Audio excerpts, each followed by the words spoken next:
bem-vindos de volta à disciplina História do Direito.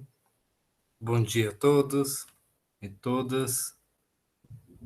Espero que vocês estejam bem e vou retomar aqui a nossa aula, lembrando a vocês da necessidade de ir se organizando para realizar a nossa atividade, o verbete.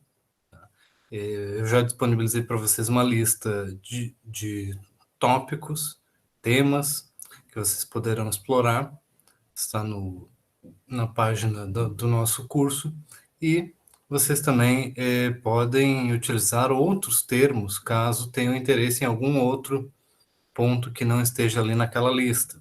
Tá? Ou algum autor, algum personagem. Tá? Isso, vocês têm essa liberdade. E iniciando agora um novo mês de aula, também vou disponibilizar um questionário para acompanhar os estudos de vocês, para que vocês possam também fazer parte dessa avaliação ao longo do nosso semestre. Quero ouvir um pouco de vocês também, se vocês têm dúvidas até agora, se vocês estão com alguma pergunta.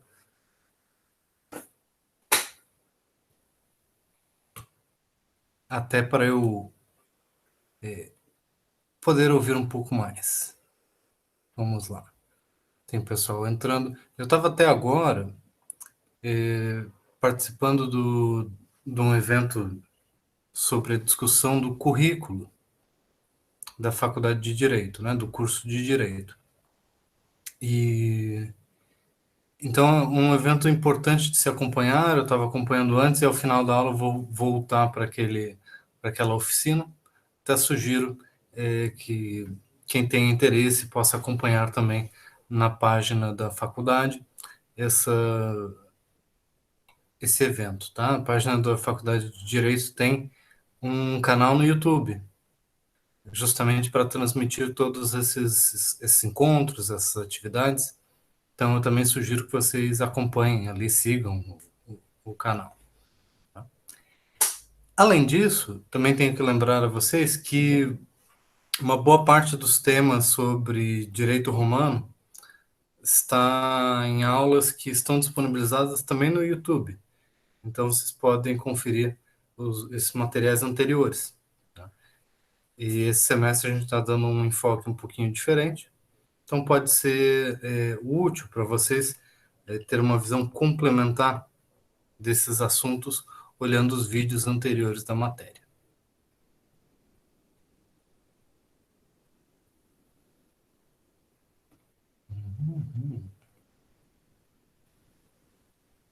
Camila, pode falar. Oi, professor. Bom dia e colegas. Professor, na verdade, não é uma dúvida, é porque você falou do questionário, né? Aí eu só queria te falar que eu te mandei um e-mail, porque eu estava internada. Aí eu te mandei e-mail para todos os professores com relação às avaliações e tal. Mas ainda não ocorreu e quando ocorrer vai ter um prazo assim de um mês para Ah, certo. vocês Tá. É porque eu realizarem o mandei o questionário. atestado para todos por conta dessas avaliações, Certo. porque eu perdi bastante aula. Tá. Obrigada. Então, sempre lembrem-se, né, que as nossas aulas vão estar sempre disponibilizadas para vocês. Eu peço para que vocês assistam. Tá? Alguns alunos até me comentaram no semestre passado que acompanhavam a aula aqui e depois assistiam de novo para pegar mais detalhes ou coisa assim.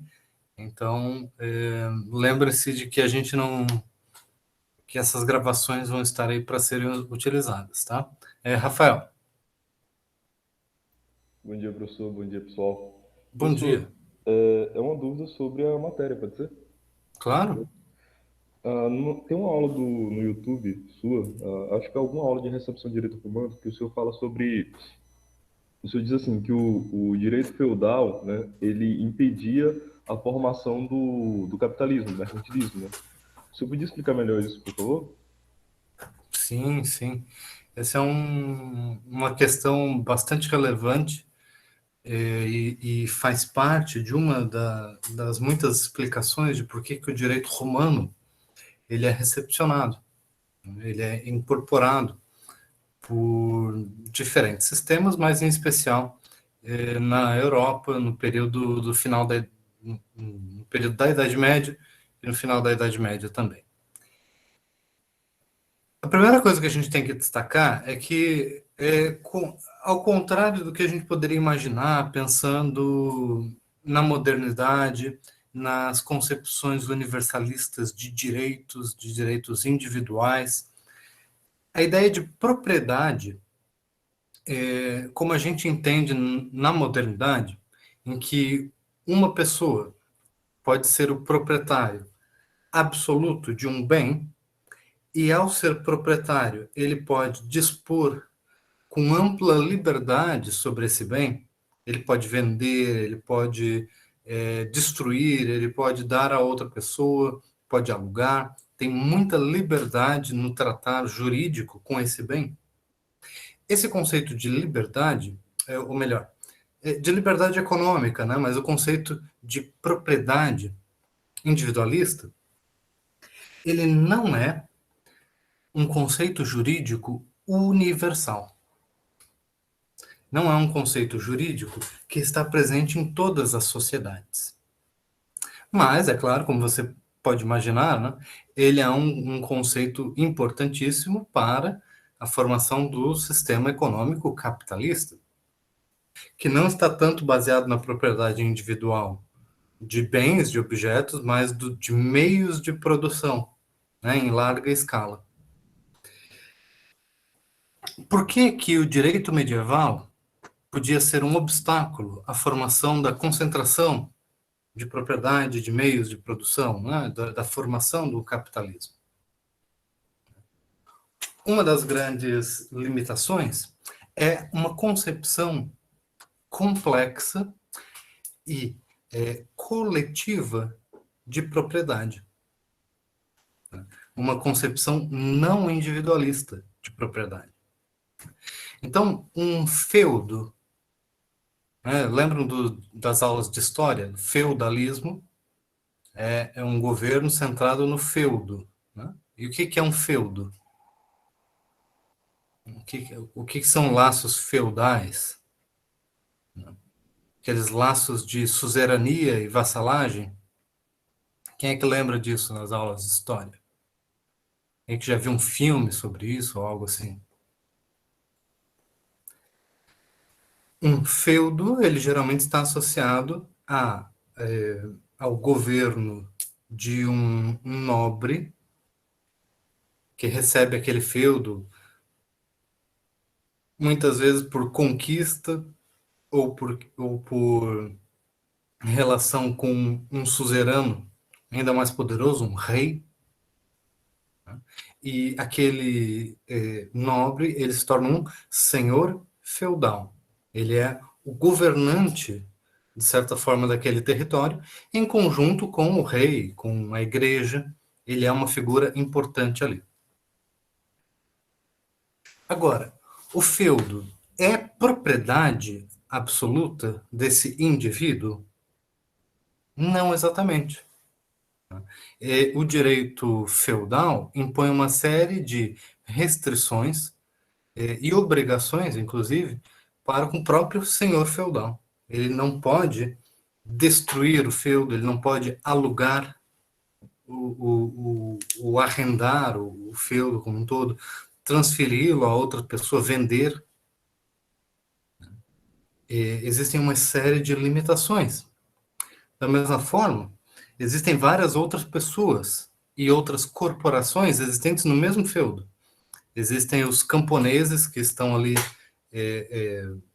plantando, cultivando, vivendo, criando os animais. Eles têm as suas casas, as suas vidas, eles se casam, eles têm filhos, eles morrem ali. E eles também fazem parte daquele feudo. Da mesma forma, tem uma capela, um padre que vive ali naquela área e é responsável por administrar a vida espiritual. Então, ali também faz parte da igreja, mas também faz parte do feudo. Mas ali também não dá para tratar aquilo como uma propriedade privada em absoluto. Aí o que acontece E aí vocês podem utilizar até um exemplo, um, um experimento mental, né? Muitas vezes ocorria algum tipo de conflito econômico entre as classes urbanas que viviam na cidade e já estavam e que eram dedicadas a empreendimentos comerciais, a fazer dinheiro, né? Esse ímpeto ele não é exclusivo do sistema capitalista, né? Sempre existiram pessoas querendo fazer negócios e acumular dinheiro e capital. Isso independe do sistema econômico de maneira mais ampla. E, frequentemente, um senhor feudal, imaginem vocês, ele poderia pegar um empréstimo com uma corporação na cidade, com um banco ou com um comerciante, e ele podia, eventualmente, dar um calote nesse empréstimo. E diferente de como acontecia no direito romano, e diferente de como acontece hoje com os proprietários, o credor, né, aquele que havia emprestado dinheiro ou feito algum contrato, ele não conseguia executar os bens desse senhor feudal. Vocês conseguem entender por quê que ele não conseguia executar os bens desse senhor feudal? O senhor feudal tem uma grande dívida. O credor ele não conseguia pedir na justiça que o feudo fosse vendido para pagar a dívida. Porque o senhor feudal, basicamente, seria a justiça, ele seria a maneira de se fazer executar a justiça? Entendo o que você quer dizer, uma questão de conflito de interesses aí, né? Mas o exemplo que eu estou dando não é por isso. O senhor feudal ele tem um papel na jurisdição, mas relacionado ao feudo, não a outros lugares. O ponto é que o feudo não é uma propriedade privada. Portanto, ele não pode ser dado em garantia, ele não pode ser objeto de um contrato comercial. Existe um contrato muito específico de vassalagem, né? Que o feudo é o objeto faz parte desse laço de vassalagem. Mas um contrato mercantil não pode ser utilizado como instrumento de apropriação do feudo, por conta do direito feudal. Esse é o ponto, né? Então, nesse sentido, o próprio direito, ele impedia a formação de relações econômicas mais propícias à acumulação do capital. Vamos dizer assim, esse é simplificando, né? Ou melhor, sintetizando, é esse o principal ponto. Aí o que acontece? O direito romano, do período clássico, e depois ele é estruturado no Código de Justiniano, tá? O direito romano presente nesse Código de Justiniano, ele é estudado na Idade Média nas universidades. E ele passa a ser utilizado para resolver conflitos mercantis, para resolver negócios do direito civil. E nesse direito romano, recepcionado através do Código de Justiniano, ali o conceito de propriedade é muito mais amplo e é muito mais individualista. O que significa dizer que ali o direito ele já abre as portas para relações comerciais sem tantos limites nesse sentido da acumulação do capital. Tá? O Gana comentou aqui que tem uma outra pessoa que não está conseguindo entrar. Vamos tentar. Tá? Alguém está tendo problema, dificuldade com o e-mail da UFBA? Porque o que me foi passado é que com o e-mail da UFBA todo mundo consegue entrar sem problemas, tá?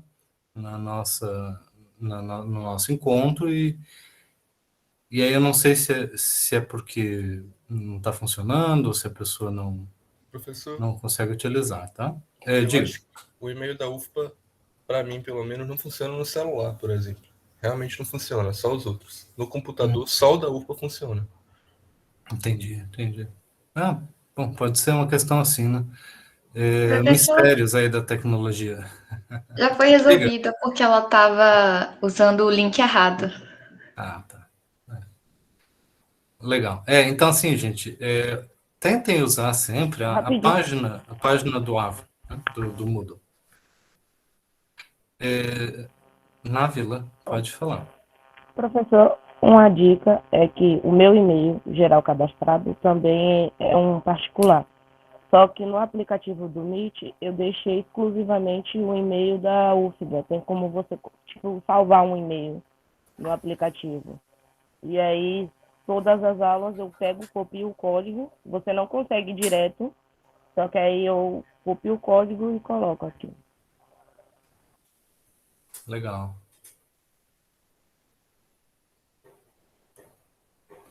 Muito bem. Então, aquela dúvida ficou esclarecida? Agora já me Sim, perdi sim, aqui de quem que é. sim. Rafael, né? Isso. Obrigado. Bacana, gente. Então, assim, sintam-se à vontade também, então, para ver os outros vídeos, perguntar essas questões. Daí eu vou incorporando essas dúvidas na nossa própria aula. Tá? A gente não vai perder de vista esses pontos. Tá. Erlis, você pode comentar aí a sua pergunta no microfone? Bom dia, professor. É só uma dúvida gramatical mesmo, assim, quanto ao uso de concessão, a gramática está desatualizada, né, do livro? Ah, Deve ser isso. é porque o livro do Espanha é em português de Portugal. É, E aí, às vezes, tem algumas diferenças, assim, de soletra, né? As letras utilizadas, né? aham. Então, concessão significa concepção, né? Ah, ok. Isso.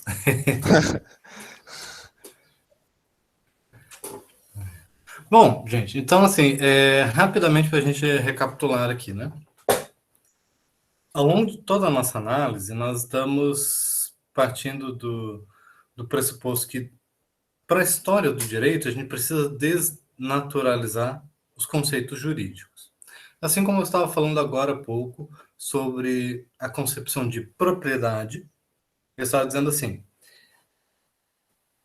a ideia de propriedade que existe no nosso Código Civil, ela não é uma concepção abstrata que represente algo natural dos seres humanos ou de todas as sociedades, de todo um universo, né? De que todas essas concepções jurídicas, elas são particulares, elas estão relacionadas a um momento na história, elas têm uma história, uma transformação, um desenvolvimento, mas elas não são frutos da natureza das coisas. Tá? Então, na história do direito, a gente vai sempre observar a desnaturalização dos conceitos jurídicos. Tá? Isso nos leva àquilo que alguns podem chamar de relativismo histórico. Né? O termo relativismo, às vezes, é um pouco banalizado, mas ele vai destacar o papel do contexto no significado de cada um desses elementos, de cada um desses conceitos. Então, quando vocês estiverem escrevendo o verbete do nosso dicionário, dos termos de história do direito, vocês vão observar que o significado de uma palavra, ele depende do seu contexto. Né? Ele não está intrínseco na palavra utilizada, ele não possui um sentido natural. Tá? Então, como vocês já viram, a gente vai buscar sempre entender o que tem de diferente nos sistemas jurídicos, não se preocupar tanto com a justificação dos nossos sistemas jurídicos. Tá? E aí, por isso que a gente precisa pensar para além daquela dimensão estatal do direito positivo. Tá? Eu mencionei na aula passada, porque a gente não vai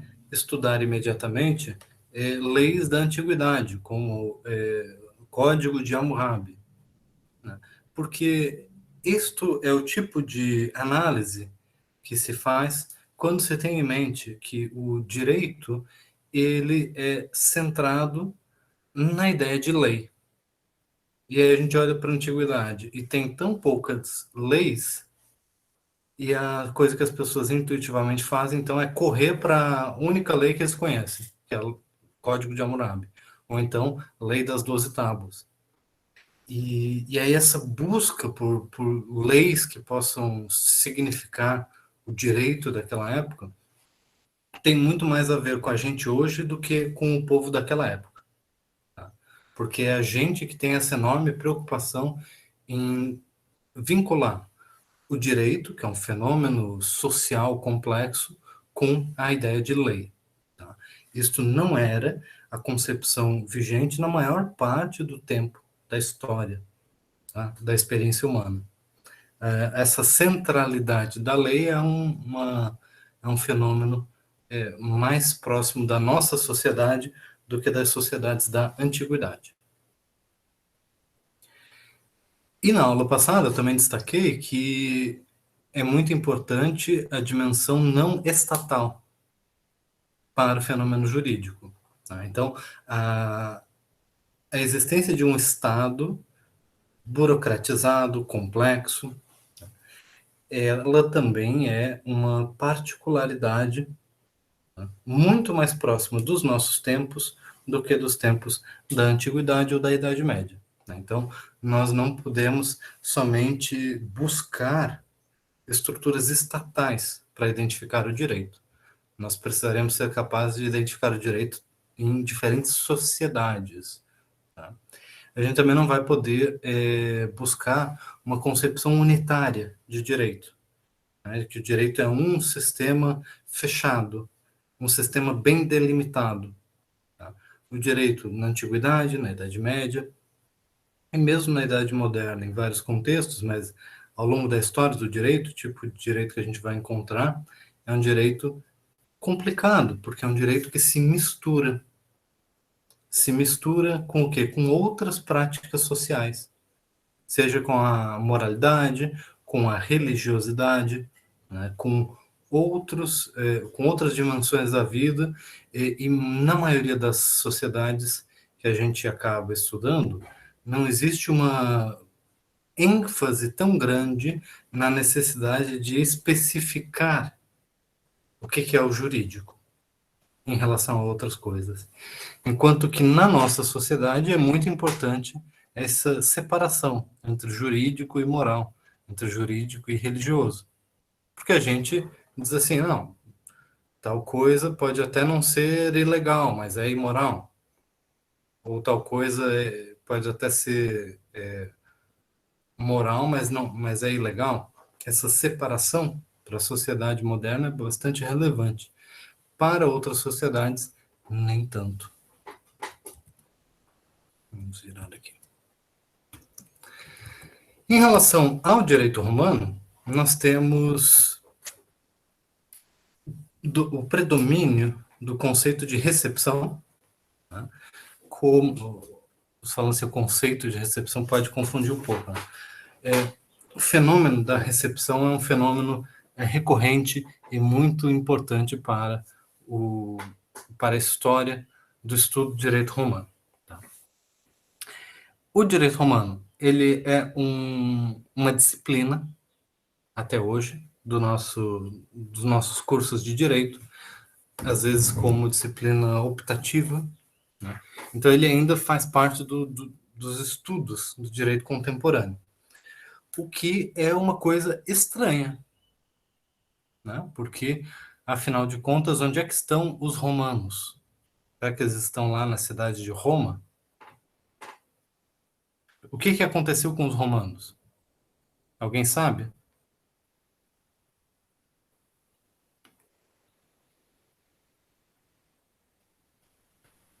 Roma ainda existe enquanto uma civilização? O Pedro comentou assim, sumiram do mapa. O que o mapa diz? é muito interessante o nosso conceito de mapa, porque o mapa ele aponta para lugares, é um mapa do ponto de vista geográfico, físico, dizendo onde é que tem montanhas, onde é que tem rios. Nós estamos habituados a pensar o mapa como uma designação política dos estados, né? Onde que os estados estão? Aqui é o Brasil, aqui é o Paraguai, e aqui tem uma fronteira, e o mapa estabelece essas fronteiras. Então, quando a gente fala que sumiram do mapa, de certa forma, a gente está trabalhando com a ideia de que não existe mais um Estado, uma entidade política que se refere ao domínio sobre um território. De fato.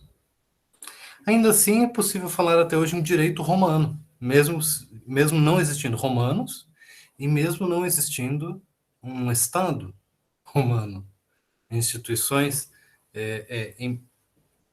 que se possa ver no mundo que sejam romanas. Ainda que existam alguns sucessores ou candidatos a sucessores, como a própria Igreja Católica ou aos sucessores do Império Romano e assim por diante. O que eu estou destacando com isso é o fato de que o direito romano ele tem uma particularidade em relação a vários outros sistemas jurídicos, que é a sua capacidade de ser recepcionado em diferentes sociedades. Ele parece nos apontar para uma direção mais ou menos contrária àquilo que eu estava falando antes. O que eu estava falando antes?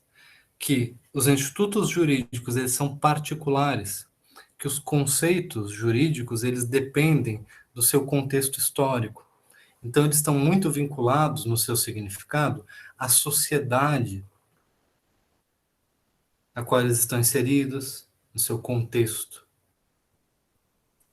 Se os conceitos jurídicos eles dependem muito da sua sociedade, do seu contexto, da sua história, como é que pode haver um direito que veio de uma sociedade distante, lá dos romanos, mas que é aplicado em diferentes sociedades, é estudado até hoje e pode ser usado para resolver conflitos até hoje?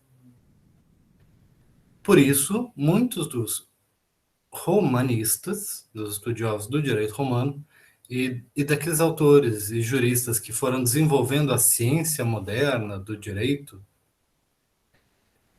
passaram a tratar os conceitos jurídicos trazidos pelo direito romano como conceitos naturais, como conceitos universais, porque, afinal de contas, o direito romano ele pode ser utilizado fora do seu contexto original.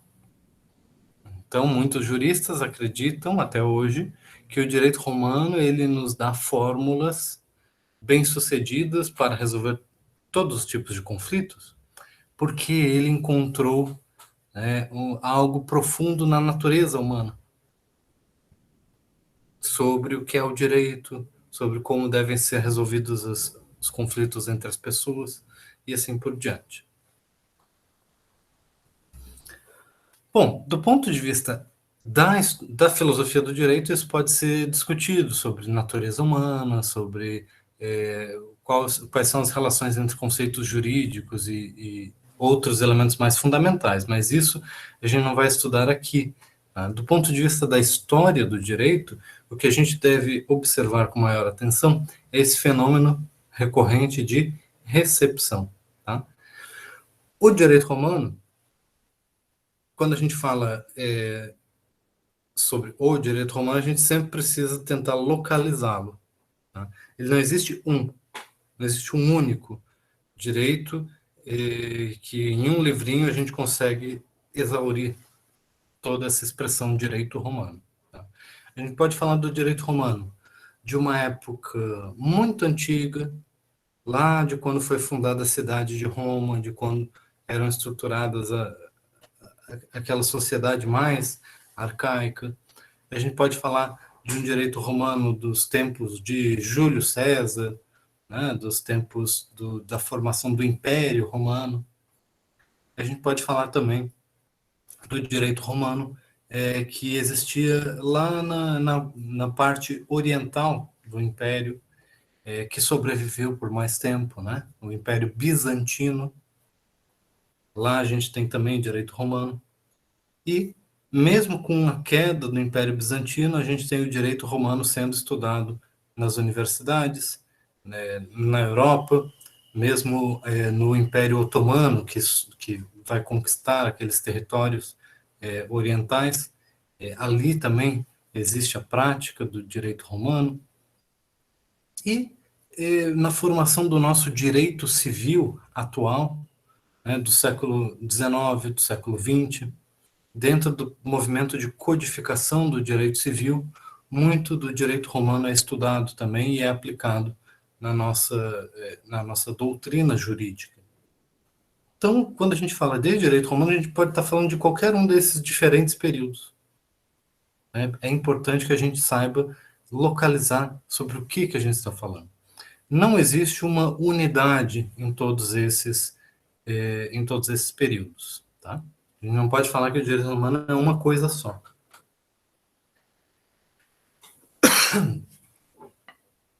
Voltando ao termo recepção, recepção é a coisa, uma característica muito marcante do direito romano. Por quê?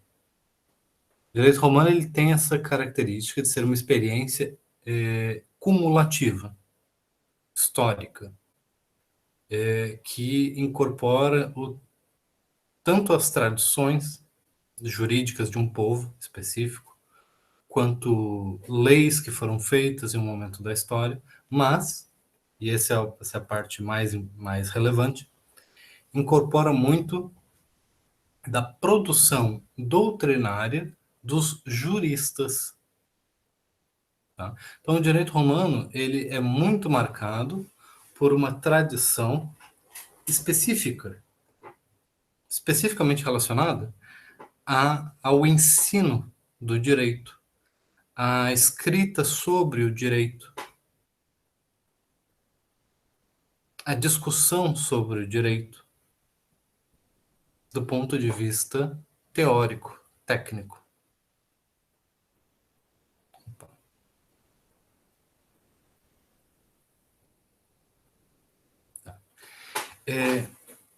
Então, eu estou dizendo aqui que o direito romano ele envolve uma teorização sobre o direito. E isso é algo bastante diferente do direito de outras sociedades na antiguidade. Então, esse é o cerne, digamos assim, da tradição jurídica que é frequentemente recepcionada em outras sociedades. Bom, eu disse que o direito romano ele é um conhecimento cumulativo, tá?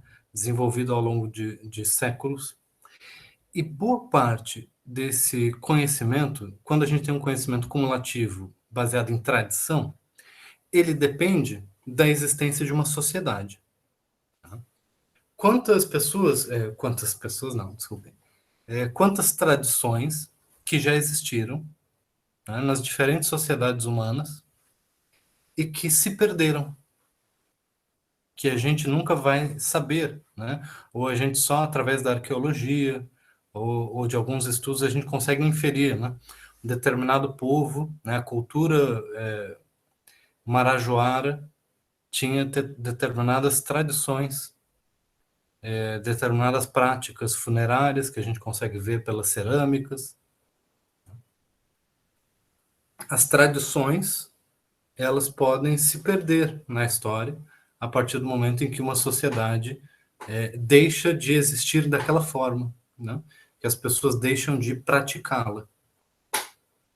Então, as tradições elas precisam ser praticadas para ser preservadas, certo?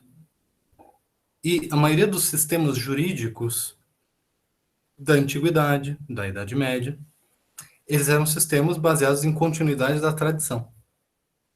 À medida que as pessoas deixam de exercer aquela tradição, ela pode se perder. Com a queda de Roma, a invasão do Império Romano por diferentes povos, povos germânicos, principalmente, mas diversos outros povos, havia um grande medo, né, nos territórios restantes que eu estava mencionando, né? O Império Romano do Oriente, Constantinopla, vocês lembram disso? Bizâncio. Havia um grande medo que toda aquela tradição jurídica, né, toda a experiência contida na tradição jurídica romana fosse se perder, né? Todo o conhecimento contido nos livros, nas obras, nos debates conduzidos pelos juristas do passado, o conhecimento, os costumes, as tradições do povo romano, tudo isso estava em risco de se perder definitivamente. E em boa parte já havia sido perdido, tá? Porque o costume é algo dinâmico. Ele vai mesmo sendo perdido e substituído por novos costumes ao longo da história. Mas é essa noção que está por trás da codificação do direito romano. Vocês já ouviram falar do Código de Justiniano? Tá? O imperador Justiniano, lá em Constantinopla, né, nessa parte ocidental do Império, ele tenta de várias maneiras restaurar aquela glória, digamos assim, né, do Império Romano. Ele é responsável por reconquistas, por construções extraordinárias, mas também, e especialmente, pela codificação do direito romano. Tá? Ele é o imperador que, de certa forma, instrui os juristas e como é que se diz assim, os acadêmicos, né, os estudiosos do seu tempo, de fazer uma compilação das tradições jurídicas romanas, das doutrinas jurídicas romanas, das leis que haviam sido feitas no passado e ainda eram relevantes, dos decretos, dos precedentes estabelecidos pelos julgamentos, pelos imperadores, tudo isso. Todo esse conjunto de fontes jurídicas para salvaguardá-las e para sistematizá-las em uma grande obra, uma compilação. Então essa é talvez uma das grandes chaves de por que o direito romano ele continua existindo enquanto disciplina até hoje. Tá? Porque ele não foi simplesmente uma tradição que estava 100% vinculada a uma sociedade, que quando essa sociedade se desfez ou se transformou, o direito se transformou completamente. Porque houve um momento ativo de compilação, de sistematização e de falseamento de alguns tópicos também, porque esse processo ele não é simplesmente de conservar, ele também cria algumas coisas novas ao se sistematizar. E essa codificação do direito romano cria algo novo, né? Cria uma grande obra jurídica que tem a pretensão de dar para quem lê um conhecimento do direito como um todo.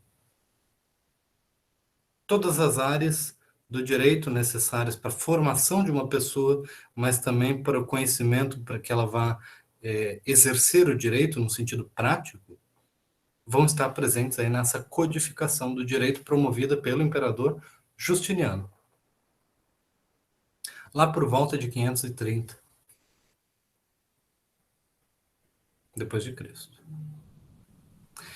Então, esse momento, ele é chave para a gente entender por que séculos depois, mesmo não existindo mais aquela sociedade romana, lá na Idade Média, os estudiosos, os universitários, aqueles que vão estudar o passado, vão estudar a filosofia, a história, eles vão utilizar essa codificação de Justiniano como uma peça-chave para estudar o direito.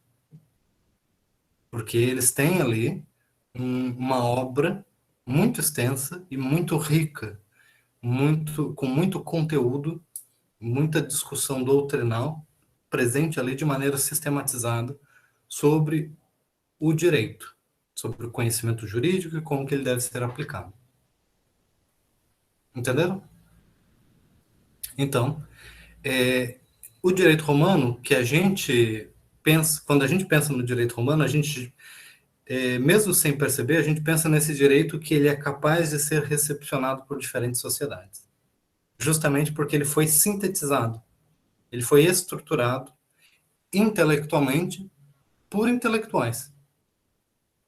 Então, existe, entre o direito da sociedade e o direito do livro, existem muitos filtros aqui. O filtro de quais são as fontes que eles conseguiram pegar, quais são as fontes que eles não queriam utilizar, o que eles deixaram de fora, o que eles resolveram incluir, quem eram essas pessoas que estavam incluindo, eram pessoas que estavam servindo um imperador. O imperador também não é uma pessoa completamente neutra em relação ao conhecimento jurídico, né? Ele tem uma posição ali a ser defendida, exaltada. Esses juristas, eles vão ter os seus vieses, quer dizer, eles vão trazer a coisa às vezes mais para um lado do que para o outro. Eles não vão reproduzir todas as contradições dentro de uma sociedade. Eles vão buscar dar uma sistematicidade, uma coerência, uma harmonia a diferentes disposições do direito. Enquanto que numa sociedade de verdade, o direito ele pode ser muito conflitante, no livro, o direito ele precisa ser harmônico, precisa ser coerente. Então, a doutrina que vai se formar a partir daí vai ser uma doutrina da harmonia, da busca pela compreensão sistemática. Na prática da sociedade romana anterior, não havia muita ideia de sistema. Que cada coisa que você está fazendo, você está inserido dentro de um sistema maior. Cada um estava defendendo os seus interesses, né?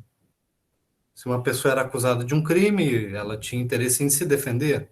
Se uma pessoa era acusada de ter violado um contrato, ela tinha interesse em vencer aquela disputa.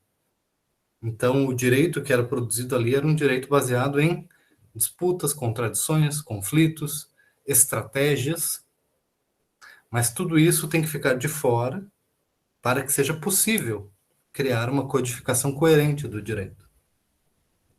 Então, nós temos, no direito romano, um processo de abstração da doutrina jurídica em relação à realidade social.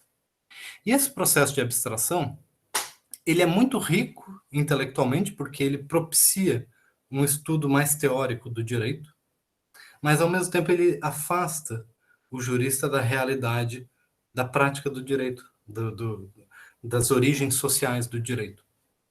Ele leva o jurista, ou a jurista, né, aquele que estuda, aquela pessoa que estuda o direito, a pensar em termos de conceitos naturais, não em termos de conflitos de verdade. A gente vai acabar, ao estudar direito romano, sempre pensar em termos gerais, em termos de justiça natural, e menos em termos de pessoas de verdade, com interesses e conflitos reais. Pelo menos do ponto de vista do ensino jurídico. Tá? Então, voltando aqui, nosso guia, vamos ver como é que fica a nossa apresentação. Então, boa parte do direito que a gente ouve falar, ele já passou por esse imenso filtro da codificação de Justiniano. Tá bom? Na grande parte do tempo que a gente fala de direito romano, a gente não está falando mais do direito romano da sociedade romana. Está falando do direito que vem através desse filtro da codificação. Tá? O resgate do Código de Justiniano, porque por um bom tempo, pelo menos na Europa, em boa parte da Europa, esse código ele não tem muita presença, muita influência. Tá? Ele continua servindo de instrumento jurídico no Império Bizantino. Tá? Vocês sabem que existe uma certa cisão, né, entre essas diferentes regiões, até por razões políticas, mas também por razões religiosas. E o Código de Justiniano, de certa maneira, ele vai ser redescoberto ao longo da Idade Média. Tá? E ele vai ser a base do estudo universitário de direito. Tá? Isso que nós estamos fazendo aqui, né, estudar o direito em uma universidade, de certa forma, possui uma conexão com essa tradição fundada por esses acadêmicos que vão formar os primeiros cursos de direito baseados no estudo do Código de Justiniano. Tá? Isso vai formar, naquele contexto, a ideia do direito comum a todos aqueles que estudam o direito do ponto de vista universitário. Tá? Então, não importa exatamente onde que a pessoa estude dentro daquele continente, se na Universidade de Bolonha, na Universidade de Paris, de Oxford, de Salamanca, em todos esses lugares, as pessoas, quando estudam direito, estudam a mesma coisa. O que elas estudam? O Código de Justiniano.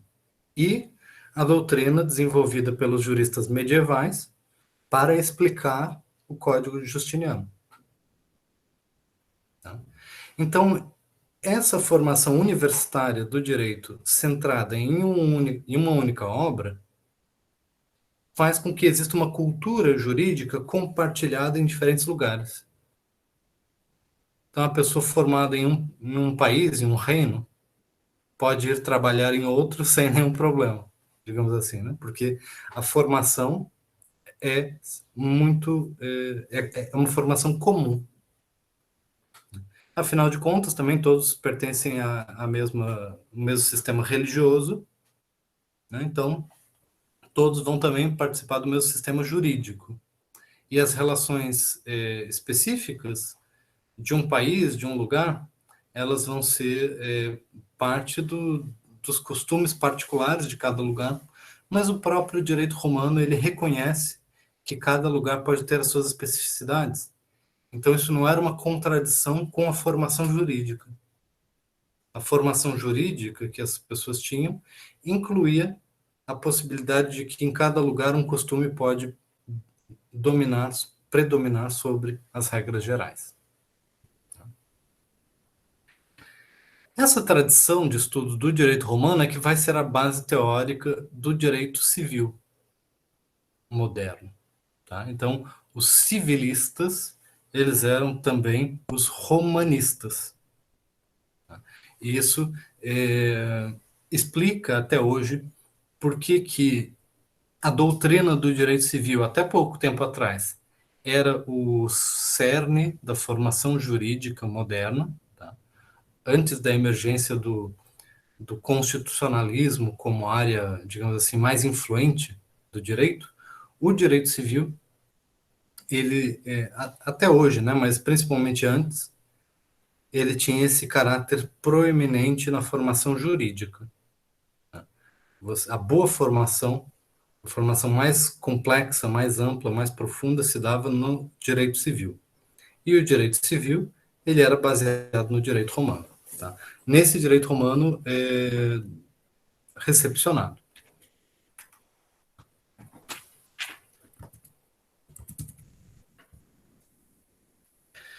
Bom, em relação ao direito romano, não da recepção, mas das sociedades romanas, dos períodos da história romana, a gente pode identificar que existe um período relativamente bem delimitado da história romana.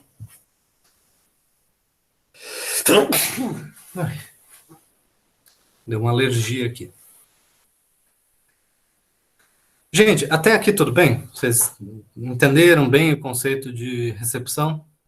Tudo certo, Pro. Legal? Tá bem didático, né? Então, só para destacar aqui, tá? O direito romano, quando a gente pensa na maior contribuição teórica, na maior inovação, no maior diferencial do direito romano, ele vem de um período razoavelmente bem delimitado da história, que, do ponto de vista jurídico, a gente vai destacar que é a época clássica do direito romano. A era clássica do direito romano é quando a discussão teórica sobre o direito ela é mais complexa, mais rica, mais inovadora, em que o direito romano está mais aberto à criatividade. Então, essa vai ser a época, do ponto de vista filosófico e teórico, talvez mais influente do direito. Mas essa é uma época restrita, chamada época clássica do direito romano. Vocês podem observar que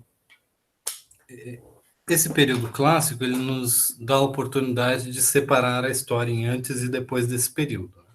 Então, antes do período clássico, a gente vai chamar a época arcaica.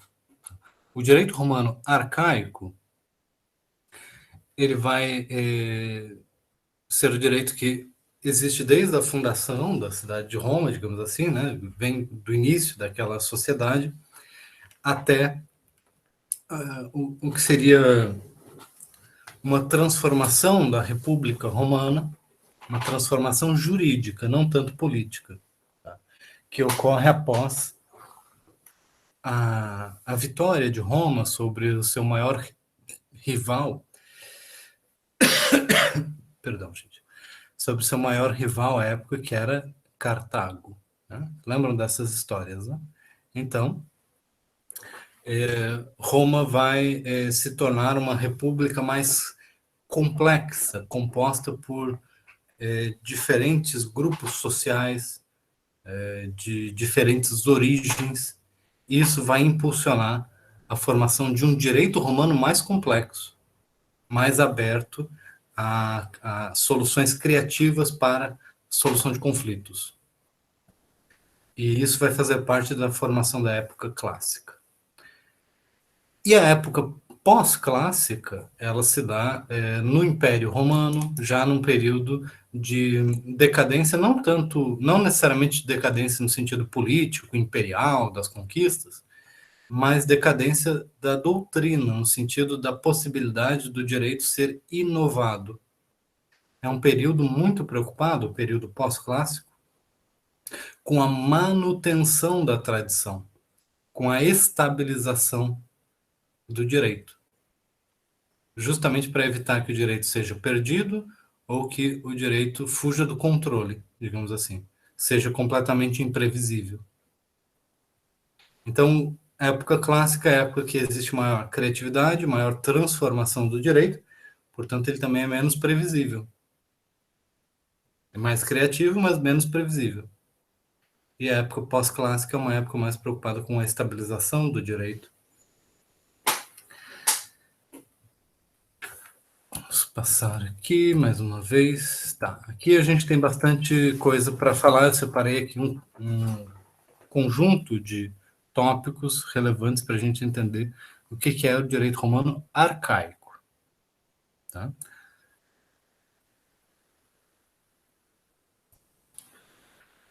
Quando a gente fala sobre o direito romano arcaico, a gente vai falar sobre o direito em uma sociedade na antiguidade que não tinha um Estado fortemente estruturado, um governo burocratizado, tá? Isso não era presente, não era uma sociedade centrada na ideia de... não era um direito centrado na ideia de legislação, tá? E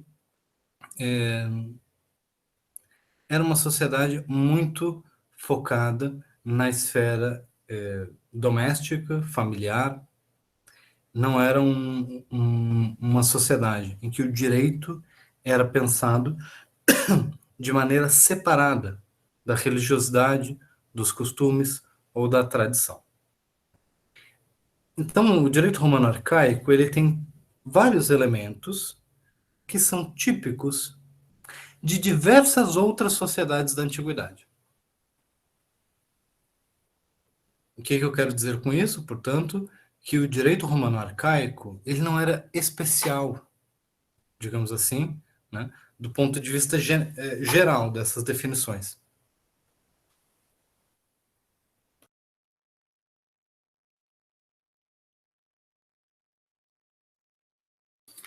Quando eu digo que o direito romano não era especial, não é para deixar tristes, né, aqueles que gostam da cultura romana, ou né, desprezar aquela tradição cultural. Toda sociedade tem as suas particularidades, seus costumes, as suas tradições. Né? Mas do ponto de vista teórico, o direito, nessa sociedade romana, arcaica, ele reproduz vários outros elementos teóricos de outras sociedades daquela época, do Mediterrâneo, da Grécia. Não é tão diferente assim de outras tradições que a gente encontra em lugares como o Egito, como a Mesopotâmia. Os celtas, que às vezes eles brigavam muito, tinham problemas. Em outras palavras, aquelas sociedades que vinham da formação da chamada Idade do Ferro, né, da Idade do Bronze para a Idade do Ferro, sociedades marcadas por certas migrações baseadas em conquistas, colapso de algumas sociedades anteriores que eram ricas, prósperas, mas, de certa forma, frágeis, né, baseadas em relações frágeis. Aqui nós temos uma sociedade que ela vai ser, primeiro, marcada por mitos e tradições, em vez de um registro histórico formal, muito seguro e detalhado. Então, uma das coisas diferenciais da história romana, depois, é que existe uma preocupação muito grande em registrar a história, os eventos.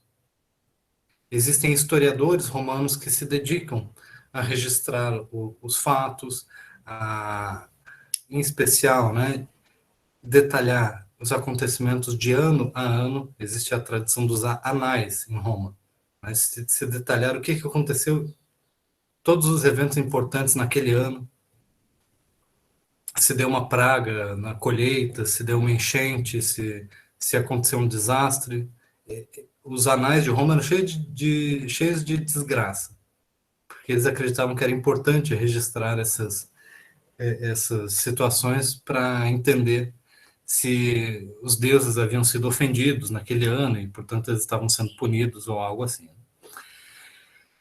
Só porque a gente sabe que nesse período houve também, e a gente tem mais ou menos essa data estipulada, né, em 387 a.C., mais ou menos nessa época, a própria cidade de Roma também é invadida, é saqueada pelos vizinhos celtas. Né? Não era uma cidade poderosa, não era uma sociedade tão militarizada como a gente imagina Roma, né, posteriormente. Tá? E todos esses registros históricos, eles não existem dessa data para trás. Tá? Registros escritos. Então, isso faz com que a época da fundação de Roma, os primeiros séculos de Roma, sejam muito difíceis da gente acessar por via escrita. A gente não tem muitos resquícios, mas vejam só, não só a gente não tem. Os romanos também não tinham. Os romanos também não tinham uma forma muito segura de acessar o seu próprio passado, suas próprias origens. Portanto, é tão importante o papel dos mitos de fundação da cidade, os mitos sobre a história da formação política daquela cidade, a ideia de que ela havia sido fundada como uma monarquia, mas os próprios romanos se cansaram dos abusos, das arbitrariedades dos reis, e isso aí, Guilherme, está falando sobre o mito de Rômulo e Remo. E aí a fundação da República Romana, ela tem todo um caráter de mito também, uma certa mitologia, uma narrativa, tem a ver com eventos históricos, mas também a gente tem muita dificuldade de saber o que que é mito e o que que não é. Tá? Essa é uma dificuldade muito grande que a gente tem e que os romanos também tinham. Tá? E alguns historiadores romanos reconhecem isso. Tá? Eles sabem que eles não sabem muito bem dizer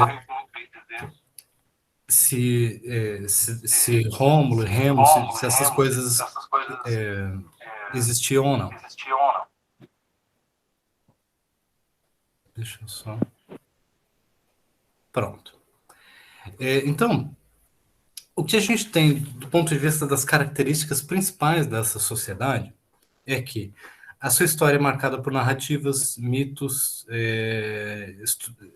histórias fantásticas, tá? Mas essas histórias fantásticas elas têm a ver com como a sociedade se vê, se enxerga. Tá? Então, por que que os romanos eles vão acreditar que eles são descendentes dos filhos de Marte, o deus da guerra? Porque eles são, de fato, conquistadores. Porque eles de fato conquistam outros povos militarmente. Então eles dizem assim, os fatos provam que nós somos filhos do deus da guerra. Justamente porque nós fomos bem-sucedidos. Se nós não tivéssemos sido bem-sucedidos, então seria muito difícil afirmar que nós somos os descendentes dos filhos do deus da guerra. Percebe, então, a conexão? Isso é um exemplo muito rápido, tá? Porque eu não tenho muito tempo para dissertar sobre isso, mas é um exemplo do papel dos mitos como uma explicação que se vincula muito com a autoimagem e com a realidade histórica, tá? De uma determinada cultura. Tirando isso, o mito de Rômulo e Remo é um mito muito estranho, muito estranho. Comparado a outras histórias de fundação da cidade, geralmente a gente tem assim os heróis, né, que tem algum feito extraordinário, particular, né? Rômulo é um herói extremamente marcado por características negativas, o que é muito raro em mitos de origem, e de certa forma é uma história que parece que ninguém inventaria para legitimar a sua origem.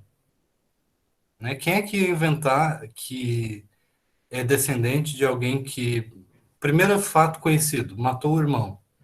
Segundo fato conhecido, saiu com um monte de gente armada, estuprando mulheres e raptando-as para formar uma sociedade.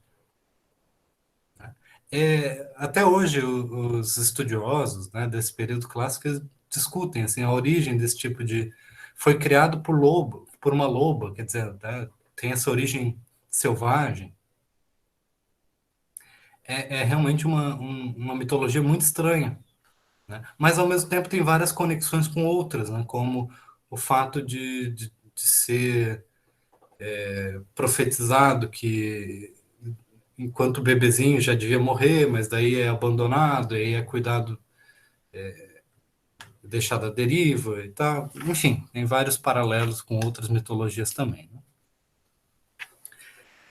De qualquer forma, voltando para as características daquela sociedade arcaica, é muito importante destacar o caráter de uma sociedade patriarcal. O que a gente quer dizer quando a gente fala de uma sociedade patriarcal? Não é uma sociedade atomizada, em que todas as pessoas são consideradas indivíduos independentes, pertencentes a uma sociedade abstrata, geral, com um governo de cima para baixo, em que esse governo estabelecido governa todas as pessoas individuais. Não é assim. Isso tem muito a ver com a filosofia moderna, pensamento político moderno. Enquanto sociedade patriarcal, a gente tem que observar que cada estrutura familiar, que não é a mesma coisa que a família de hoje, mas as famílias daquela sociedade, que envolviam um grupo bem grande de pessoas, cada estrutura familiar é como se tivesse o seu próprio governo. Toda família tem uma espécie de monarca, uma espécie de rei, dessa família, que é o pai em um sentido não biológico, em um sentido jurídico, de autoridade. O pater familias. O pai daquela família, ele é como se fosse o governante daquele reino. Cada família é uma estrutura jurídica que possui uma certa autonomia. Isso quer dizer que o chefe da família, ele tem poderes jurídicos, né, sobre todos os membros da família. E todas as outras pessoas, elas vão estar em uma posição hierárquica subordinada a esse pater familias. Então, se nós temos o chefe da família, ele pode ter uma esposa. Essa esposa está numa posição subordinada a esse chefe. Ele e a esposa têm os filhos. Os filhos vão estar numa posição subordinada ao chefe, mas também, em parte, subordinados à esposa. Essas pessoas podem ter também escravos. E esses escravos vão estar numa posição subordinada a esses outros, né? Ou então, os afilhados, ou pessoas que são agregados à família porque não têm autonomia, porque não conseguem se sustentar, ou porque prestam serviços. São empregados domésticos, que também estão numa situação de subalternidade, né? E abaixo desses ainda estão os animais de carga, o cavalo, o boi, e esses vão servir também aos próprios demais, né? Porque o escravo pode matar o animal para fazer a comida, né? Então existe uma estrutura hierárquica dentro da família que é uma espécie de governo. Tem o governante, tem regras, tem um conjunto de tradições que reforça a desigualdade. Essa desigualdade tem um fortíssimo viés masculino, né? Principalmente nesse período mais arcaico. E aí, naquele período do direito romano clássico, principalmente na medida em que as mulheres têm mais garantido, no sentido legal, o direito à propriedade e à autonomia, aí a mulher vai, em alguns momentos, exercer um papel mais autônomo dentro da sociedade, menos subalterno, menos desigual. Mas a regra dessa estrutura é uma sociedade patriarcal extremamente marcada pela desigualdade. Desigualdade entre o chefe da família e os demais. Então, a família, ela não é um laço natural entre as pessoas, não é composta por uma relação biológica. É lógico que coincide, né? A maioria das pessoas que são consideradas filhos são filhos biológicos, né? Uma boa parte, né, dos membros da família tem um laço biológico, mas não é o laço biológico que é a relação definitiva. É um laço jurídico. Esse laço jurídico, ele é estabelecido pela relação de submissão dos membros da família a esse chefe, ao pater familias. Eu estou enfatizando muito essa hierarquia, essa desigualdade, porque os romanos, nas fontes jurídicas que a gente tem, que vem do período posterior, eles escrevem sobre esse passado, enfatizando muito isso. Tá? Quer dizer, na prática, pode ser que não fosse exatamente assim. A gente também não tem como verificar isso de uma maneira completa, tá? Mas a gente sabe que os romanos diziam que no passado o sistema era muito mais patriarcal. Então a gente tem relatos que a gente pode discutir, né, o quão verdadeiro, quão frequente que era isso, mas a gente tem relatos dessa figura, pater familias, como tendo pleno direito de matar os filhos, de puni-los fisicamente, inclusive com pena de morte,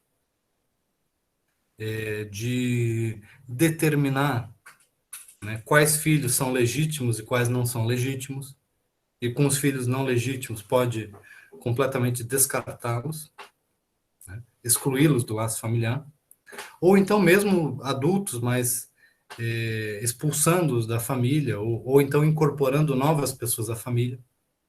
O poder de adoção, ele é absoluto. Tá? O pater familias, ele pode adotar qualquer pessoa, inclusive uma pessoa mais velha. Tá? A posição não é uma posição biológica, né? Portanto, não importa que o filho já tenha atingido a idade adulta, se ele ainda está submetido a um pater, ele ainda é juridicamente submisso a essa estrutura familiar. Ele não tem autonomia plena do ponto de vista jurídico. Ele só vai ter autonomia plena quando ele se desvincula dessa estrutura, e aí a gente chama de emancipação, para formar a sua própria família, para ser o próprio pater familias ele mesmo. Tá? E essa sociedade, essa estrutura hierárquica, patriarcal, ela é muito fortemente reforçada pela tradição religiosa. Porque esse pater familias, ele não é só um governante, ele não é só o chefe da família, ele é também uma figura que é encarregada de manter os rituais e a religião doméstica. Por quê? Assim como em muitas outras sociedades, né, nas sociedades originárias no Brasil, a gente vê uma característica similar. Na China, a gente também vê isso. Em várias sociedades na África também. E na sociedade arcaico-romana a gente vê isso, que é o culto aos ancestrais. Toda família, quanto mais influente e poderosa é a família, maior destaque essa família dá para os seus ancestrais. Para o fato de que eles são descendentes de pessoas, inclusive com origens extraordinárias, míticas. Pessoas que eram tão relevantes que elas continuam tendo poderes mesmo depois de mortas.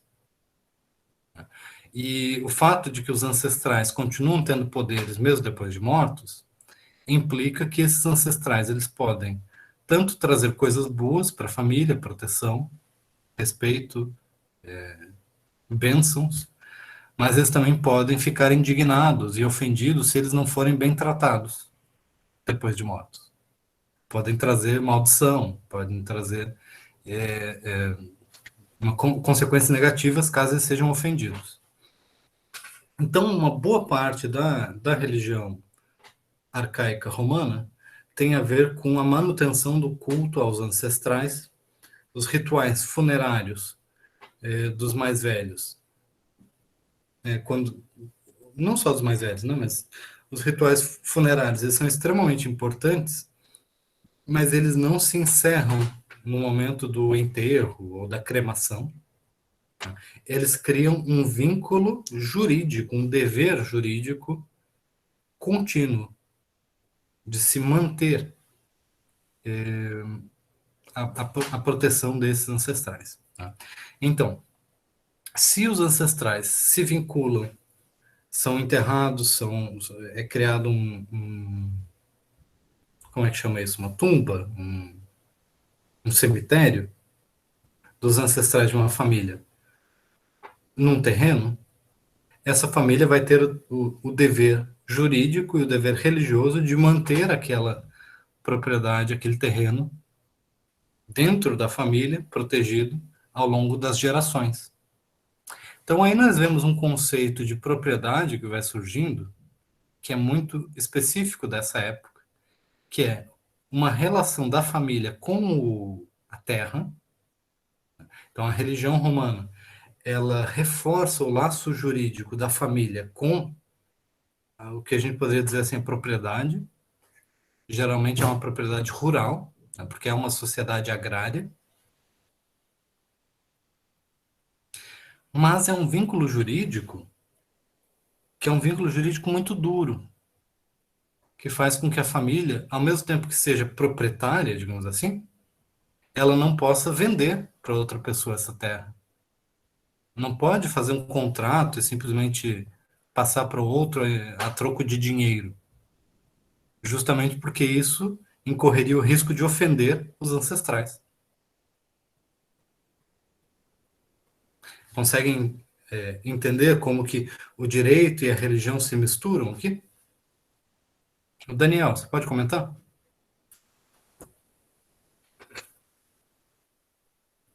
Daniel Lima. Não estranhem, tá? Eu estou pedindo a participação de vocês porque é importante que vocês usem o microfone, possam fazer parte da aula, porque senão vira só uma exposição. Deixa eu ver se eu não mutei todo mundo também, né? Opa, professor. Tô aqui, Isso, tô aqui. fale, por favor. Tava tentando ligar o microfone. Não, esse livro de Gustavo Nicolai, ele fala justamente sobre isso aí, né? Que inclusive é o capítulo Livro Segundo a Família. E aí tem até um trecho aqui que eu peguei aqui do livro agora, que fala assim, ó. O que une os membros da família antiga é algo mais poderoso que o nascimento, que o sentimento e que a força física. É a religião do fogo sagrado e dos antepassados. Essa religião faz com que a família forme um só corpo, nesta e na outra vida. A família antiga é mais uma associação religiosa que uma associação natural. Isso Então, aí, é isso. perfeito. Então, a gente consegue visualizar a partir daí como que relações jurídicas vão se constituindo dentro de uma tradição? Porque a gente pode chamar isso de religião, Uhum. mas você entende como que essa religião também gera laços jurídicos? Sim, com certeza. Então, as principais relações jurídicas que surgem a partir daí, né, vão ser o casamento, a adoção, a responsabilidade entre os membros da família, responsabilidades recíprocas, né, a relação da família com o imóvel, com os bens materiais, com os semoventes, né? Sabe o que são os semoventes? Né? São os bens que se movem sozinhos, os animais. E a relação dessas famílias com outras famílias, sejam relações de dependência, relações de troca, então relações comerciais, os contratos. Então aqui, em todos esses pontos, vocês já veem um certo núcleo muito antigo, bastante tradicional, do direito civil. Percebem? Se vocês abrirem o Código Civil, vocês vão ler lá capítulos com esses temas. Família, casamento, adoção, contratos. Todos esses elementos eles estão se formando aqui e dentro desse contexto em que as obrigações jurídicas, as relações jurídicas se misturam com as obrigações religiosas e com esse governo familiar. Até agora eu não falei nada sobre as leis da cidade, sobre o governo de Roma, sobre tudo aquilo que a gente imagina que é um Estado. Perceberam isso?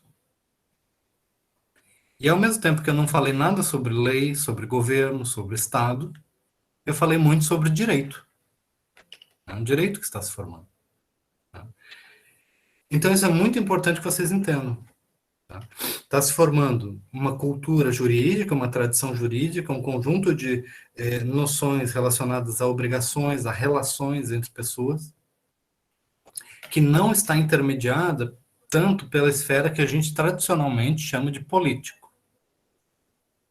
Político no sentido da polis, da cidade, em que a cidade é composta por membros, os cidadãos, né, que eles fazem parte da cidade.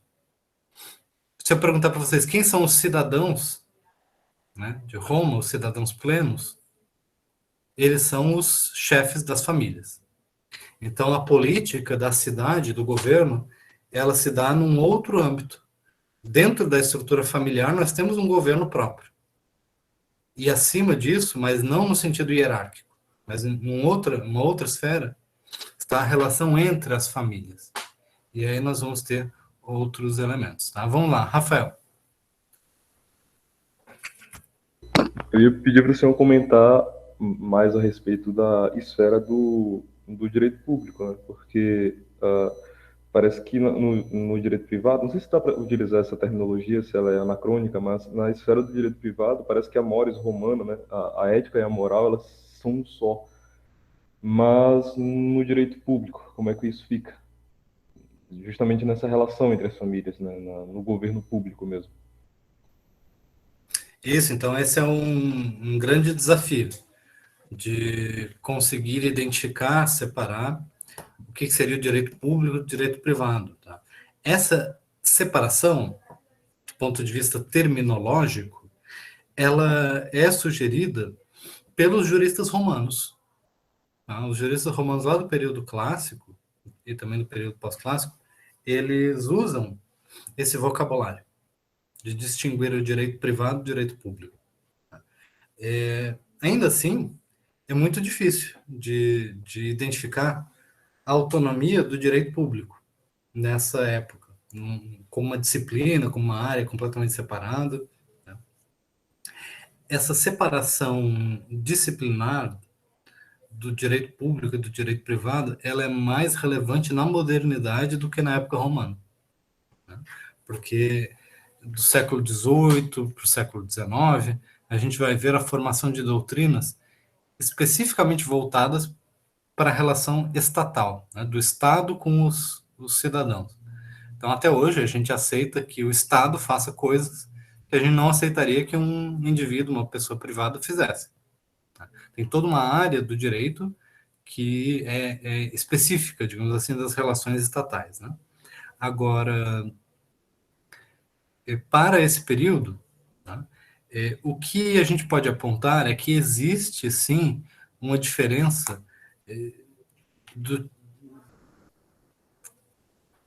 existe uma diferença do governo da família para com o governo da cidade.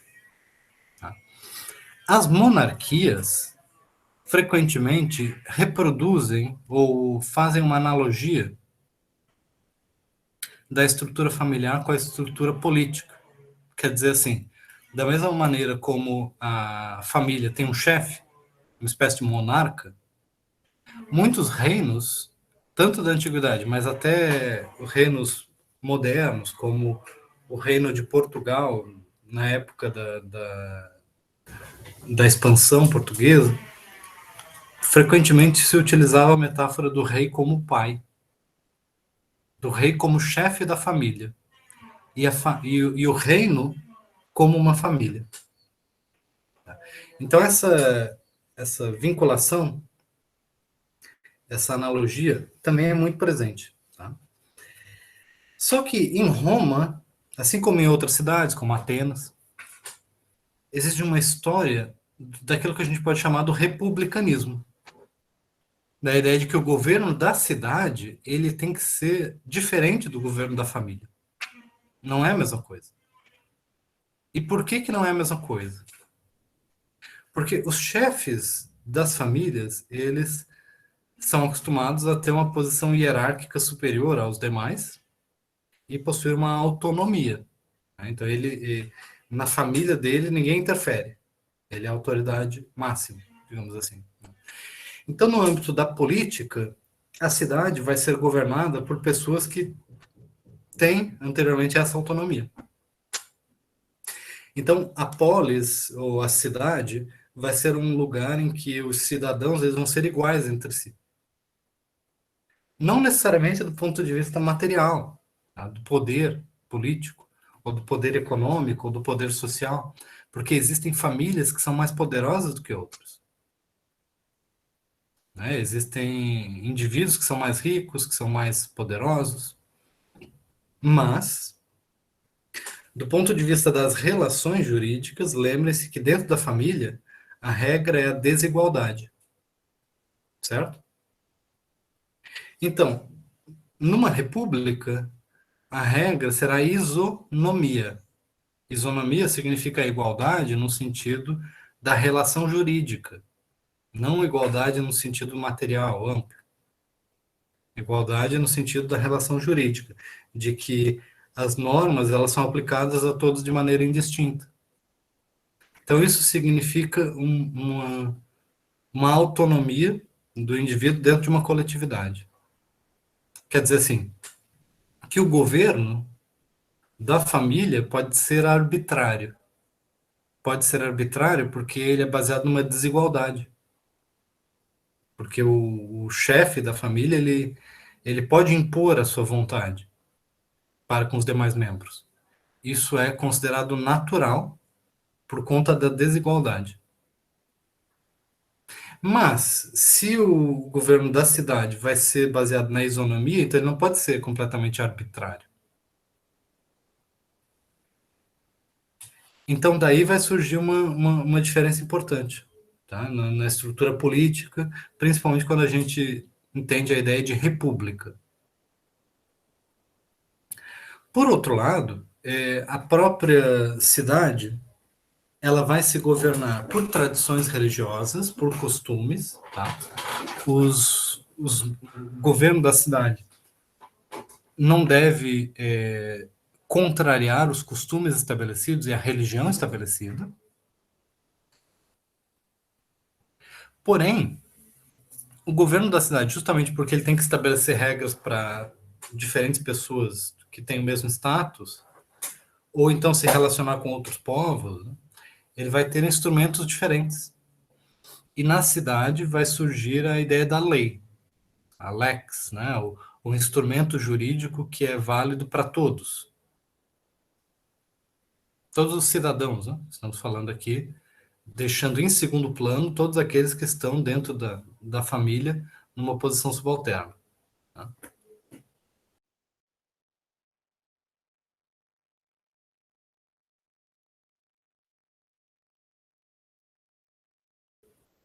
Bom, pronto. Então eu venho mencionando que existe, sim, uma materialidade que a gente pode apontar naquilo que seria um direito público, né? De leis feitas na cidade. Por exemplo, em Roma, pouco tempo depois da formação da República Romana, são feitas as leis das 12 tábuas, famosas. Leis das 12 tábuas são leis feitas em público, feitas no âmbito da República. Mas elas, do ponto de vista do conteúdo, elas não contrariavam a tradição. Elas não contrariavam aquilo que era compreendido como os costumes e a religião, que deveria ser respeitada na esfera familiar. O que ela falava era estabelecer de maneira clara para todos quais eram os costumes e as regras que deveriam ser seguidas e respeitadas pelas diferentes famílias, nos conflitos entre as famílias. Então, o que acontece quando existe uma disputa entre vizinhos sobre onde começa uma propriedade e onde termina? O que acontece se alguém violou as regras da religião? Se alguém roubou algo de outra pessoa? Como que se realizam os julgamentos? Como que se chamam as testemunhas? Tudo isso vai ser regulado nas leis. Só porque as leis não eram o principal instrumento de regulação e de exercício do direito. As leis tinham um caráter secundário. Tá? Inclusive, na Grécia, a gente tem uma discussão muito rica no teatro grego, nas histórias gregas, sobre o conflito entre a lei da cidade e as leis próprias da religião, da família, das obrigações que uma pessoa tem para com seus próprios familiares. Quando a lei da cidade proíbe que você enterre os membros mortos da sua família, mas a tradição religiosa obriga que você enterre os membros da sua família, sob pena de impiedade, né? O que você faz? Você cumpre a lei da cidade ou você cumpre com a tradição religiosa? Esse é o tipo de conflito que vai ser colocado pela literatura grega. E em Roma isso também é relatado, tá? Esse tipo de possibilidade de conflito. Tá? Mas, de maneira geral, a gente vai ter como característica dessa sociedade, tá? A importância maior dada aos costumes e à tradição, o predomínio da oralidade e não da forma escrita no exercício do direito. Tá? Então, a lei da cidade ela vai estar em segundo plano, do ponto de vista dessa experiência jurídica. Tá? Eventualmente, a lei vai ser objeto de disputa dentro da cidade, pelos grupos, né? Patrícios e plebeus, em especial no caso de Roma. Então, justamente por esse conflito de classes, que a lei vai ganhar mais importância, tá? Enquanto meio de solução do conflito entre classes. Mas não tanto como a gente pensa hoje a lei no sentido jurídico, de ser o centro de onde se pensa o direito. Tá? Não é isso. É que o fato de que um grupo vai exigir o cumprimento literal das leis faz parte de um grupo tentando se preservar em relação a outro grupo. Né? No caso, os plebeus demandavam o cumprimento mais literal das leis para que os patrícios não tivessem um poder tão arbitrário dentro da sociedade romana. Justamente porque os patrícios é que ocupavam todas as posições de poder dentro da república, no início. E aí, gradualmente, os plebeus conseguem ter uma participação política na República Romana. Então, o fortalecimento do papel das leis dentro da república era uma pauta, digamos assim, da plebe, para limitar o poder dos patrícios. Enquanto que os patrícios, quanto mais baseado na tradição oral e nos costumes religiosos, melhor para os patrícios. Porque os patrícios, eles se diziam justamente aqueles mais qualificados para preservar a tradição, para dizer o que é correto do ponto de vista religioso, porque eles vinham das famílias mais tradicionais, mais poderosas. Então, nesse sentido, a oralidade, ela reforça relações de poder já vigentes. Enquanto que a forma escrita, a forma da lei, ela pode ser um instrumento de transformação nas relações de poder.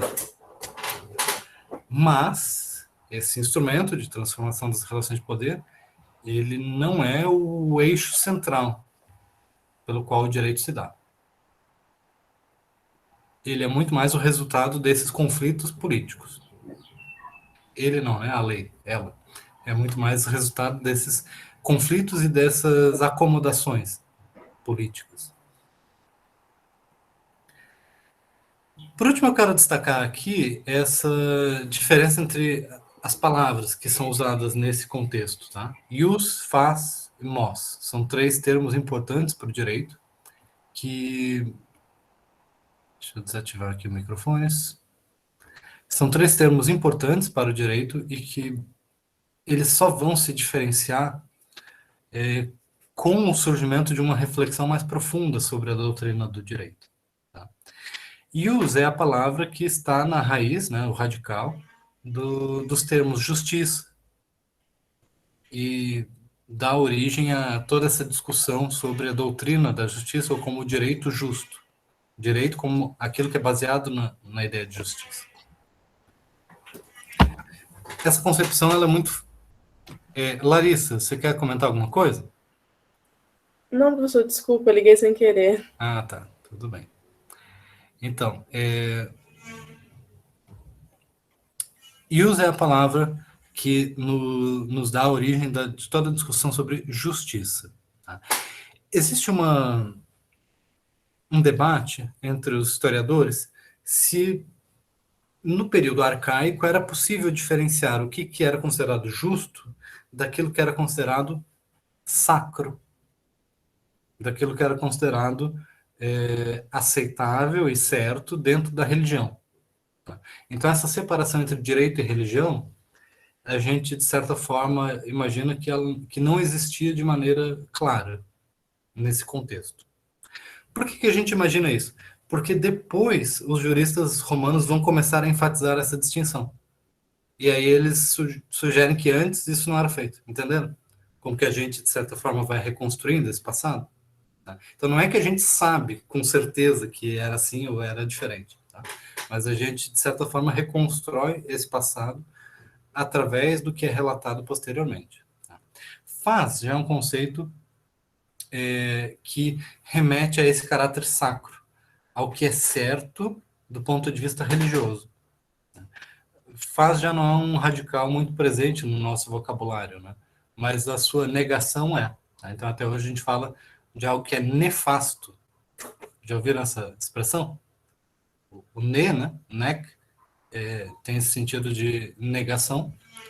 Então, algo que é nefasto é algo que ofende a religiosidade e que pode trazer consequências negativas.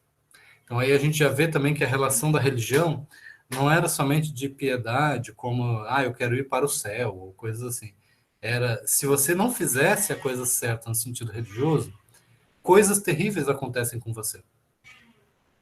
Tá? Então, a religião romana, assim como outros sistemas religiosos da antiguidade, e por isso que eu digo que é muito comum, em outras sociedades isso também, era muito preocupado com as consequências nefastas de uma violação às regras. Por isso, o conhecimento jurídico era um conhecimento de regras, mas regras que não estavam necessariamente relacionadas a uma ideia de justiça. Eram regras relacionadas aos rituais. Alguém já fez algum ritual baseado em regras? Né? Por exemplo, assim, tem um ritual muito comum que é na passagem de ano, o Réveillon. Muitas pessoas vão na praia e vão pular ondas. Já ouviram? Alguma coisa sobre isso? Já viram as pessoas pulando ondas no Réveillon? Como é que é esse ritual? Você tem que pular quantas ondas? 7. 7 ondas, né? Por que isso? Tem algum significado mais profundo? 7, Alguém sabe pitagoricamente, é o por que número da são 7? perfeição, né? Mas, de certa forma, isso pode até ser alguma explicação relevante, mas as pessoas que pulam as 7 ondas estão pensando nisso? Boa Que 7 é o pergunta. número da perfeição, de que tem alguma... Provavelmente não, né? Então, esse é um exemplo bem banal. Bem banal. Mas por que eu estou dizendo isso? Porque é uma fórmula conhecida por todos. Todo mundo sabe que são 7 ondas. Você pode até não fazer, tá, mas você sabe. É um conhecimento comum na nossa sociedade. Que são 7 ondas. O porquê que são 7 Não, então, só quem é do candomblé. Thaís, quer comentar? Eu falo como uma pessoa ignorante a respeito de tradições religiosas. Eu não tenho muito conhecimento sobre isso. Mas como parte do senso comum, eu ouço falar, né, que todo mundo... E quando eu vou na praia, no Réveillon, as pessoas pulam 7 ondas. Eu posso estar falando uma bobagem. Mas eu sei que a maioria das pessoas não discute nenhum motivo. Não é que... Não é nem eu não estou nem preocupado aqui com a verdade do conhecimento. Eu estou destacando que as pessoas fazem mesmo sem saber. Porque o mais importante não é saber, o mais importante é fazer. É isso que eu quero explicar para vocês sobre o ritualismo romano e a influência disso no direito. Que o importante não é saber, o importante é fazer, e o conhecimento, portanto, é um conhecimento não sobre os fundamentos, como o Rafael estava falando, sobre o número 7, o que ele significa, mas é o saber o que fazer. Quais são os rituais certos. Então, imagina se você vai pular as 7 ondas, mas aí na quinta onda você tropeça e cai, e aí já passou aquele horário determinado do Réveillon e já não dá para fazer de novo. Os deuses romanos, né, pensando no contexto romano, se isso fosse um ritual romano, eles vão pensar assim, olha, coitado, a pessoa tinha uma boa intenção, mas ela não fez o ritual corretamente, então eu vou tratá-la com consideração. Os romanos pensavam isso? Não. Os romanos achavam que se você não fizer o ritual corretamente, coisas ruins vão acontecer. Então, o importante não é você entender os fundamentos das coisas. Até porque os fundamentos são misteriosos. Então, o importante não é você ter a explicação, e o importante não é você ter intenção boa. O importante é você saber fazer a coisa certa. E o conhecimento jurídico é o conhecimento das fórmulas, dos rituais, de como fazer corretamente. Tá? Então, não é importante entender a lógica, os fundamentos do casamento. O importante é saber como você faz um casamento válido. Como você faz um contrato válido. Eu mencionei para vocês que existe uma relação religiosa com a terra, né, a família. Se a família simplesmente vendesse a terra para uma outra família, isso poderia ser uma ofensa tremenda aos ancestrais. Entendem isso, né? Porque os ancestrais estão enterrados ali. Então você precisava saber como fazer isso de uma maneira religiosamente correta.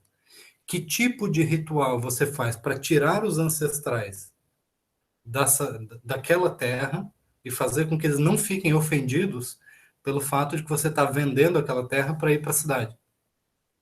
O como é o importante. Quais tipos de rituais são necessários para operacionalizar o negócio jurídico. E aí vai surgir, nessa tradição jurídica, uma enorme ênfase no conceito de validade. O que é um negócio jurídico válido e o que é um negócio jurídico inválido? Tem a ver com concepções gerais de justiça? Não tanto. Tem a ver muito mais com se o ritual foi feito da maneira correta ou não. Quem aqui tem menos de 18 anos? Tem alguém aqui? 17? 16? Ou todo mundo aqui já é de maior? O que acontece, né, na passagem do dia, né, quando se encerra, passa 24 horas de um dia para o outro, a pessoa tinha 17 anos e agora ela tem 18 anos. Houve uma profunda transformação no ser humano que no dia anterior era completamente... tinha uma cabeça completamente e aí depois virou completamente adulto? Não, né? Não houve uma transformação profunda na sua psicologia, no seu caráter, mas houve uma transformação na responsabilidade, né? Jurídica. Houve uma mudança jurídica, né? Muitas sociedades fazem um ritual de passagem, né, dessa condição de minoridade para a maioridade, justamente para que essa nova condição jurídica seja bem estabelecida e conhecida por todos. Às vezes se faz, não, a gente faz um aniversário, e daí todo mundo tem sempre um tio, um primo que faz piada, agora já pode ser preso. Quem é que ouviu isso? Já faz parte do ritual também, né? Que é tipo, olha, agora você tem responsabilidade. Mas é um ritual importante para o estabelecimento de uma nova relação jurídica, de um novo status, né, perante o direito. Mas o ritual em si ele não vai refletir uma discussão profunda sobre o que é psicologia humana, o que é ser adulto, não é isso, né? O que eu estou destacando com isso? Tá? Que o direito, ele precisa de formas. Né? Então, a gente precisa estabelecer um dia para a maioridade. A natureza não é assim, né? A psicologia humana, ela não é assim. Um dia você não é adulto e outro dia você é completamente diferente. A evolução do cérebro, da nossa cognição, ela está numa curva, né? Ela não é assim uma alavanca que muda de um dia para o outro. Mas o direito, ele precisa dessa alavanca, né? Precisa dessa mudança. Então, o direito, ele está muito preocupado com a forma jurídica. Tá? E essa preocupação com a forma, com a formalidade, com o formalismo, é uma coisa muito marcante nesse direito arcaico. Tá? E vai influenciar a formação do direito romano, de maneira geral. Tá? Então, é por isso que a gente destaca essa mistura entre essa religiosidade das formas, que cumprir com as formas é um imperativo religioso, ao lado de uma discussão sobre justiça. Tá? Mas as duas coisas, originalmente, o formalismo, ele, de certa forma, predominava sobre o senso de justiça. Tá? E depois, no período clássico, a gente vai ter uma discussão mais elaborada sobre justiça e um pouco menos preocupada com o formalismo.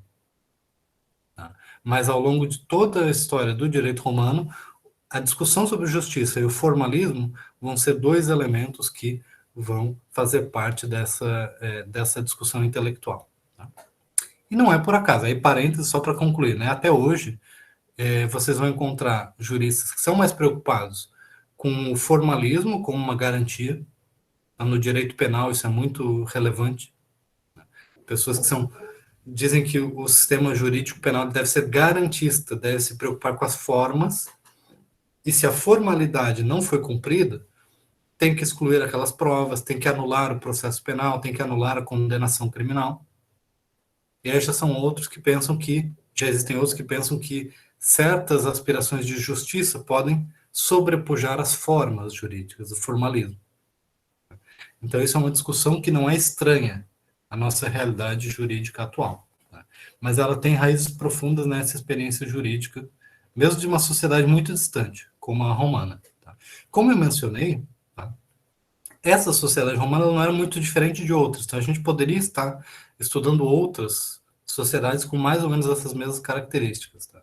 E a gente não faz isso por viés e por certas limitações materiais de literatura, né? de livros, de conhecimento, e porque a gente vai dar uma maior ênfase a essa tradição romana.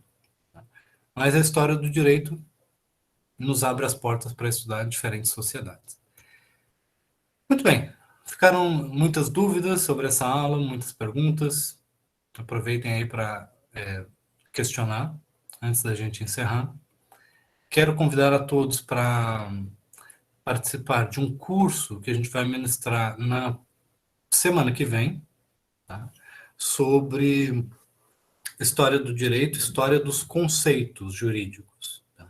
Esse curso vai ser muito importante para que vocês possam ouvir uma aula, uma formação sobre a escrita de conceitos.